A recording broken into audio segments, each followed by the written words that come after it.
কিন্তু আপনারা জানেনই যে আমরা এখন এখানে এসেছি, আমার শাশুড়ি মা হঠাৎ করে মারা গেছেন।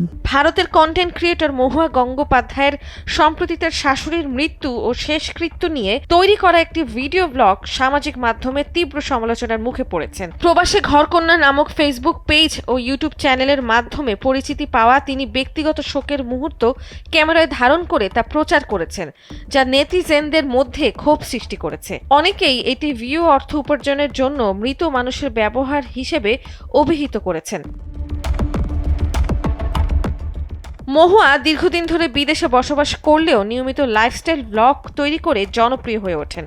শাশুড়ির মৃত্যুতে তিনি জরুরি ভিত্তিতে ভারতে ফিরে আসেন, তবে কঠিন সময়েও তিনি ক্যামেরা বন্ধ রাখেননি। 2 দিন আগে তার চ্যানেলে শাশুড়ির মরদেহ, কান্নাকাটি এবং শেষকৃত্যের বিস্তারিত ভিডিও প্রকাশিত হয়। ভিডিও প্রকাশের সঙ্গে সঙ্গে তা সামাজিক মাধ্যমে ভাইরাল হয়ে যায় এবং নেটিজেনদের তীব্র সমালোচনার জন্ম দেয়। ভিডিওর নিচে অনুসারীরা হতাশা ও ক্ষোভ প্রকাশ করেন। কেউ লিখছেন, মৃত মানুষের ভিউ অর্থের জন্য ব্যবহার করা লজ্জাজনক। কেউ বলেছেন, শোকাতুর পরিবেশে পরিবারের সামনে ক্যামেরা চালানো অসংবেদনশীলতার পরিচয়। সামাজিক মাধ্যমে নেটিজেনদের একটি বড় অংশ মনে করছেন ব্যক্তিগত শোকের বিষয়গুলো পর্দার আড়ালে রাখা শ্রেয় ছিল। নন্দিনী আহসান, সময়ের আলো।